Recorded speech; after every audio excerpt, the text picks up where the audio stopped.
할렐루야. 6월 21일 월요일 큐티 영상 시작하겠습니다. 오늘 말씀은 잠언 27장 1절에서 13절입니다.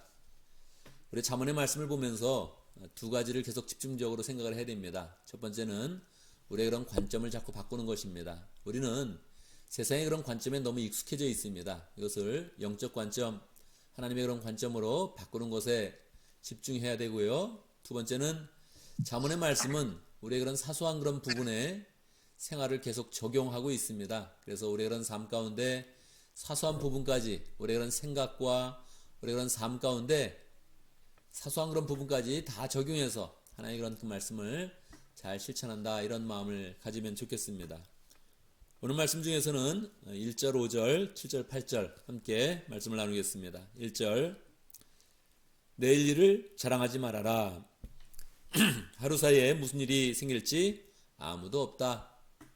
뭐 당연한 그런 이야기죠. 내일에 어떤 일이 일어날지 우리는 잘 알지 못합니다. 그래서 우리가 뭐 내일의 일을 자랑하지 말아야 되죠. 그런데 이 말씀은 하나님의 그런 관점에서 더욱더 중요한 그런 의미가 있습니다. 하나님은 미래의 주관자이십니다. 그래서 우리가 미래를 마음대로 계획하고 미래를 자랑하는 거 싫어하십니다. 이걸 그냥 명확한 그런 죄라고 생각을 하니까 우리가 앞날을 이렇게 생각을 할 때 항상 하나님이 미래의 그런 주관자이십니다. 미래는 다 하나님의 그런 고난에 속해 있습니다. 이것을 늘 이제 고백을 해야 됩니다.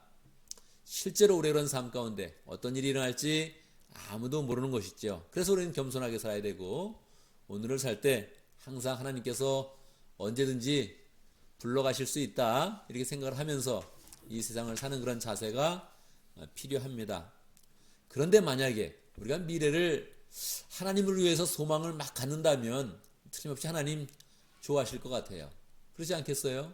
우리가 미래를 생각을 하는데 이거는 하나님, 제가 미래에 이것은 꼭 하고 가고 싶습니다, 이렇게 막 이렇게 열심히 노력을 하면 하나님이 이렇게 좋아할 것 같습니다. 그래서 우리가 미래를 생각할 때 나는 뭐를 할 거야, 몇 년 뒤에 나는 뭐가 될 거야, 이런 생각들을 우리는 그냥 겸손하게 늘 한 걸음 한 걸음 나아가고 그런 것을 막 생각하면서 자랑하는 것이 아니라 하나님의 일에 대해서 하나님, 이런 것을 하고 싶습니다, 이렇게 사람을 세우고 싶습니다, 이렇게 제자를 잘 세워가고 싶습니다, 이런 소망을 가지고 하나님께 나아가면 하나님께서 우리의 그런 미래에 많은 그런 기대를 하실 것 같습니다. 그래서 미래의 영역이 정말로 독특한 영역이다. 이거 조금 잘못하면 하나님이 그냥 완전히 심판하십니다. 그래서 미래에 대한 그런 부분을 조금 민감하게 생각을 하는데 거기에 우리의 그런 계획과 우리의 생각을 많이 담고 잘하는 것이 아니라 하나님의 그런 계획을 담고 소망으로 잘 나가는 우리 인생이 되면 좋겠습니다.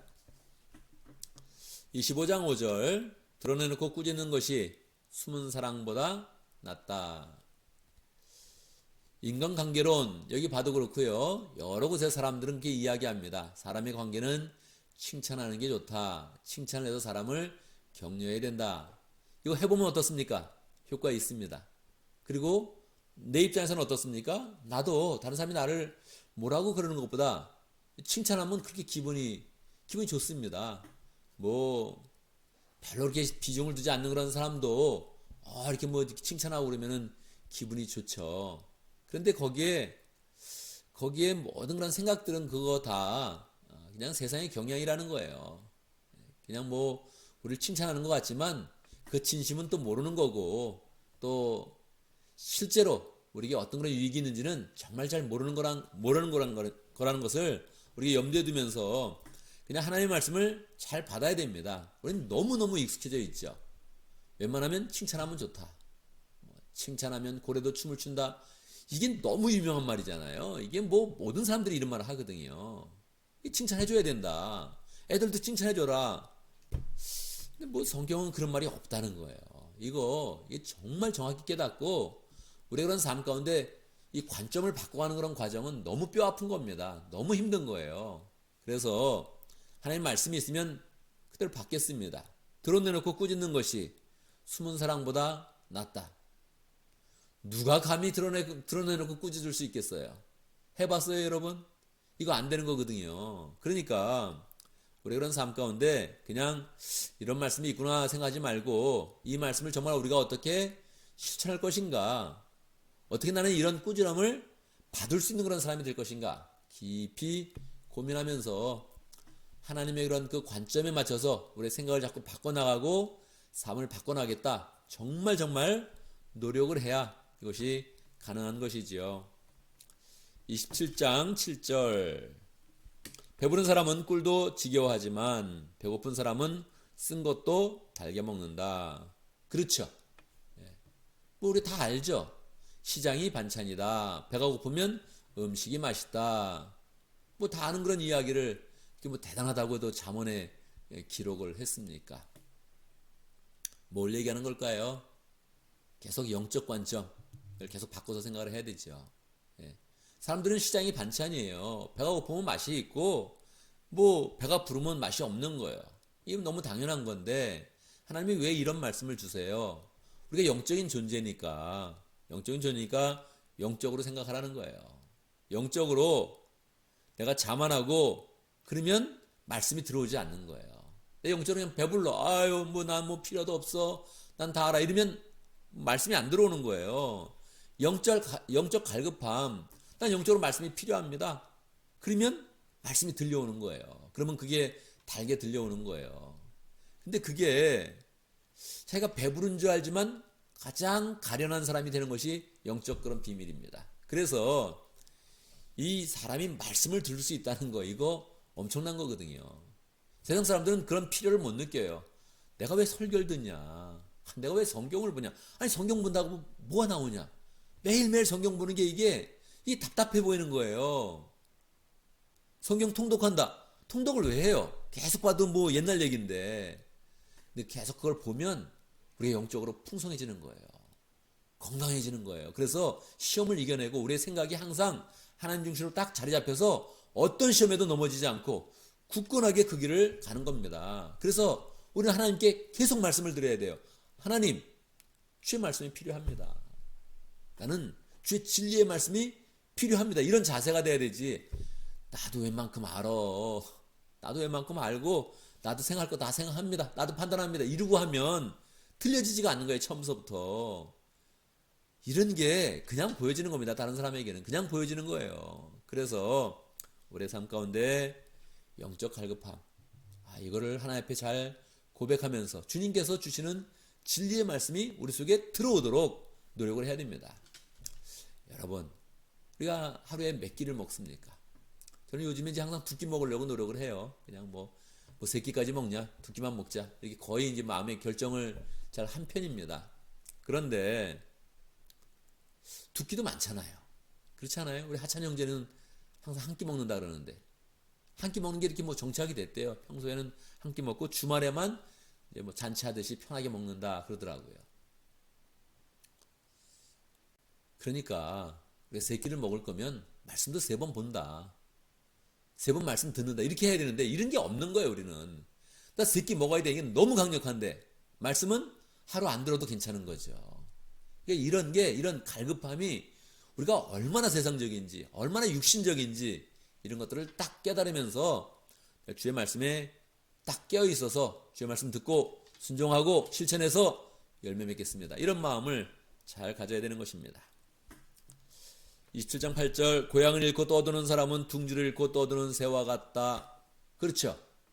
우리 뭐 한국말 중에 있지 않습니까? 객사란 말도 있잖아요. 객사. 어디 나가서 죽으면 안 된다는 거예요. 항상 고향에 있고 고향에서 편안히 지내야 되고 뭐 이렇게 해서 뭐 고향에 대한 그런 이야기를 이제 많이 하죠.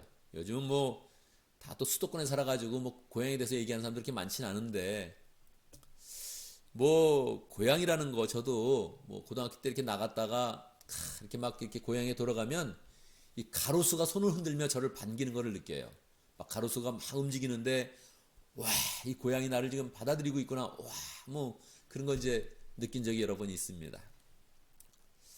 그런데 우리 뭐 지금 여기 들어와 있는 분들이 대부분 미국에서 살고 있는 분들이잖아요. 미국이가 여러분 고향은 어디입니까? 한국이에요. 그래서 늘 한국 가가지고 늘 또 이렇게 뭐 이렇게 자꾸 이렇게 찾아가고 뭐 한국 고향이다 그러고 막 찾아가야 됩니까? 그런 건 아니죠. 그런 말 하려고 성경이 이야기하겠어요? 그러진 않겠죠. 우리 관점을 바꿔야 된다. 늘 한마디 딱 그냥 말을 들으면 언제든지 영적으로 바꿔서 생각한다. 이런 것을 계속 훈련하는 게 이게 잠언의 그런 과정입니다. 고향을 잃고 떠드는 그런 사람은 둥지를 잃고 떠드는 그런 새와 같다. 어디가 고향입니까? 우리는 늘 죽었을 때 돌아가셨다 그렇게 이야기하지 않습니까? 하늘나라가 고향입니다. 하나님 품이 고향입니다. 하나님을 품을 떠난 사람이 둥지를 잃은 새와 같은 거예요. 우리는 땅에서 한국에 살면 어떻고 미국에 살면 어때요? 어디 살면 어때요? 다 자기 기분이지. 우리가 있는 곳이 고향이에요. 주님과 동행하는 것이 고향이고 주님과 함께하는 것이 고향이고 교회가 고향이지. 어디 뭐 어디가 좋더라 어디가 좋더라 맨날 그 말 해봐야 맨날 뭐 싸움밖에 안 하는 거예요. 응? 한국의 고질병 아닙니까? 아직도 못 고쳤잖아요. 경상도니 전라도니 아직도 우리는 신경 쓰고 있잖아요. 그거 해봐야 우리 속에 아무것도 남는 게 없는 것입니다. 아, 고향 좋다. 좋긴 뭐가 좋아요. 안 그래요?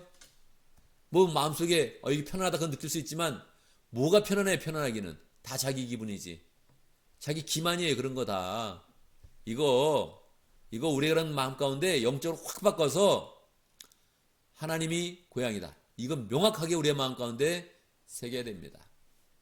고향이 좋다. 맨날 이런 얘기하면 안 되고요. 하늘나라가 좋다. 우리는 언제든지 하늘나라에 돌아갈 것이다. 이걸 놓치면 다 둥지 잃은 그런 새와 같이 떠드는 거예요. 떠돌이가 되는 겁니다. 다 객사하는 거예요. 그거는. 그래서 우리가 항상 우리는 죽어도 하나님께 돌아가기 때문에 고향으로 돌아가는 것이요. 할렐루야. 우리는 하나님의 품으로 돌아가는 것이요. 우리 이 세상 살아가면서 한탄하는 그런 인생이 아니라 계속 열심히 주님을 위해 살다가 주님께 돌아가는 그런 복된 그런 인생이 되어야겠습니다. 오늘도 말씀 가운데서 기도 제목을 붙잡습니다. 고향을 잃고 떠드는 사람들처럼 우리가 그렇게 사는 것이 아니라 본향을 생각하면서 살아가고 또 우리뿐만 아니라 다른 사람들도 다 고향 잃고 객사할 듯이 그렇게 떠돌고 있는데 우리가 그 사람들을 잘 인도하는 복된 삶을 살아갈 수 있도록 기도합니다. 오늘도 목장을 위해서 기도합니다. 러시아 목장의 준알라드 목자님, 폴 알라드 목부님, 그런 목원들과 우리 러시아 선교사님, 장태호 선교사님 위해서 기도하겠습니다. 우리 교회를 위해서 기도하는데 아침에는 큐티, 저녁에는 감사 나눔 잘할 수 있도록 이 나눔까지도 잘해야 됩니다. 감사는 혼자 계속 감사하면 감사가 풍성해지지 않습니다. 그리고 잊어먹습니다. 뭐를 감사했는지도 잊어먹고 사는 거예요. 제가 어제 감사 나눔을 딱 적다 보니까 이거 잊어먹었네. 그래서 다시 썼습니다. 그러니까 그러면 잊어먹고 사는 거예요. 아, 좋다, 감사하다. 그러고 넘어가는 거죠. 그런데 기록하고 감사하고 이걸 바르게 하나님 앞에 영광을 돌리는 그런 삶을 살고 함께 나누면 공태 사람들이 함께 보면서 이렇게 감사한 일이 정말 많구나. 우리 가운데 정말 감사가 많구나. 그러면서 세워지는 것인데 이거 한번 하기가 하늘을 바꾸는 것보다 어렵습니다. 과연 이것이 될 것인가? 정말 어렵죠. 이 인간의 죄악성이라는 게 얼마나 뼈가 정말 깊게 사게 되는지 우리가 잘 이게 안 되는 겁니다. 늘 기도하면서 우리 힘으로는 될 그런 능력이 없는데 하나님께서 바꿔주시는 능력 경험하면 좋겠습니다. 제가 먼저 기도하고 함께 기도하는 시간 갖도록 하겠습니다. 기도합니다. 하나님 아버지, 우리를 늘 품어주셔서 우리가 어떤 일을 하든지 고향에 있는 것처럼 편안하게 우리의 삶을 인도해 주시니 감사합니다. 하나님의 품으로 인도하여 주시고 우리가 죽어도 하나님께로 돌아가게 하시고 하늘나라로 돌아갈 수 있도록 역사해 주시고 우리의 영혼을 정말로 하늘의 별과 같이 빛나게 하여 주시니 감사합니다. 늘 하나님과 동행하면서 우리의 그런 삶이 복된 삶이 되게 하시고 어떤 일을 하든지 영적 갈급함을 가지고 주의 말씀을 잘 들으려고 노력하며 진리에 굳게 서서 주님 앞에 열매 맺는 복된 인생 될 수 있도록 역사하여 주시옵소서. 하나님 아버지, 이 세상 가운데 우리에게 목장을 허락하신 거 감사합니다. 목장을 잘 가꾸면서 목장이 가정되게 하시고 목장이 가족될 수 있도록 역사하여 주시고 믿음의 가족을 잘 만들어서 우리가 그런 삶 가운데 보람을 느끼며 사랑을 느끼며 설레임도 가지며 기쁨도 가지며 능력도 가지며 그 사랑을 풍성히 나누는 복된 삶이 될 수 있도록 인도하여 주옵소서. 러시아 목장의 준알라드 목자님 주님 축복하여 주시고 은혜로 함께해 주시옵소서. 마음의 중심을 하나님께 드리며 열정으로 살려고 하는데 하나님 잘 열매 맺는 삶 될 수 있도록 인도해 주시고 폴 목부님 하나님 아버지 그 마음을 함께 맞추어서 목자님과 더불어서 목장을 세우려고 열심히 노력하고 있는데 그 모든 그런 마음을 축복하시고 함께 하시고 가정의 믿음으로 풍성함을 허락하여 주시옵소서. 모건들에게 축복해 주시고 함께 모일 때마다 은혜가 있게 해 주시고 기쁨으로 주의 사랑을 잘 나눌 수 있도록 역사하여 주옵소서. 장태호 선교사님 러시아에서 열심으로 사역할 때마다 은혜를 베풀어 주시고 주의 은혜 가운데서 영혼 구원의 제3삶을 잘 살아갈 수 있도록 역사하여 주옵소서. 하나님, 우리 그런 삶 가운데 함께 해주시고 우리가 아침을 열면서 항상 주의 말씀을 풍성하게 하시고 저녁을 또 마감할 때에, 하루를 마감할 때에 하나님께서 은혜 주셔서 감사함으로 풍성하게 하시고 나눌 수 있는 지혜와 은혜까지도 허락하여 주시옵소서. 하나님 아버지, 정말 우리의 그런 삶이 변화되어야 되는데 우리의 힘으로 할 수 있는 것이 아무것도 없습니다. 하나님, 불쌍히 여겨주시고 주의 은혜를 부어주시고 주님의 마음과 주의 지혜가 우리의 그런 삶 가운데 늘 풍성하도록 역사하여 주옵소서. 예수님의 이름으로 기도드렸나이다. 아멘.